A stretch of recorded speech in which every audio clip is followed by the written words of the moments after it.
go ahead, let's add a UI canvas. On the 2D mode. For this canvas, we're going to rename player by. Okay. Go ahead and create a new empty game object. This is our player health bar. Okay. What do we need? Player health bar. For now, I'm gonna just throw in some images. I'm gonna turn off the lighting.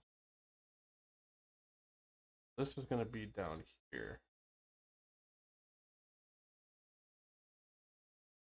Rugged with position thing. Put this at negative 600.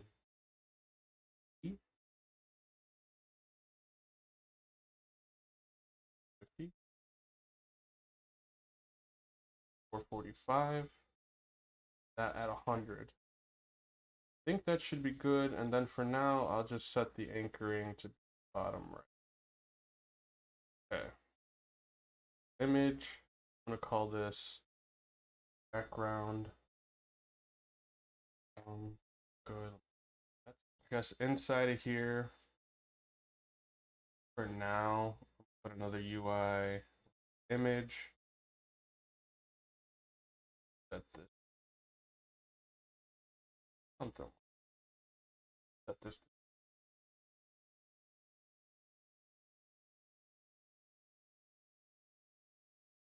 Down and farther out, so that like that much.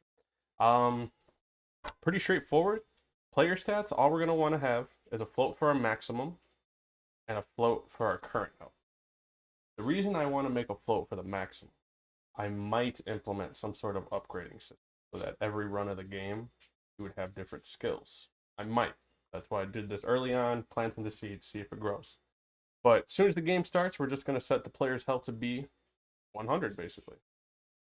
So then what we could do right now, come here, player stats. All right. I don't upgrade changes. All right. In addition to the player stats, we also had, see where the fuck you go, the UI. All right. So this is what's going to handle the actual health bar. In here, we just have, oh, I could actually remove these because now we don't have stamina, so I won't have that displayed. But we have two variables set up top. One being our player stat script, the script that we just went over, because we're going to use some of the information out of that. So I just gave it the variable name of stats. After that, we come to the public image health. So these two images are basically going to be, again, I don't need stamina because we don't have that anymore. Just health. One of these images are just going to be the health bar that's actually going to decrease. As soon as the game starts, we're just saying to find the object with the tag of player. We're probably going to be using this for a lot of what we do. And we're going to grab that player stats off of him now that he has it. In addition to that, that health image that we're going to actually change right now, we're going to add a, I think it's a fill component. And we're basically saying that that fill amount is going to be whatever our max health is divided by 100. And then as the game goes on, just to keep it updated, we're keeping track of that current health. So whatever the current health is divided by 100, that's how, far or how little that bar is going to look. Open up my files, desktop, project, back up. Throw this inside of here for now. And we're throwing it inside of animations because I forgot to throw it into assets. All right.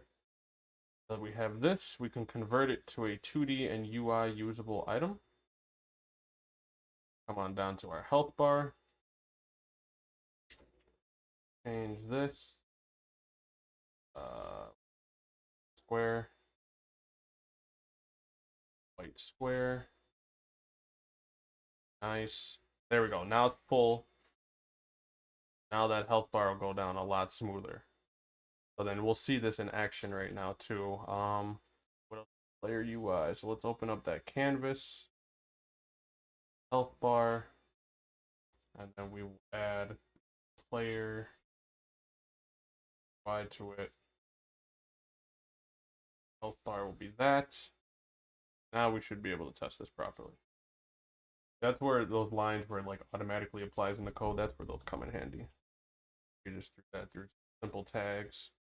Now, could start going down perfectly. Eventually hit 0. And then we could go back up, back down, but now we know health bar works. Awesome. So player health bar is done.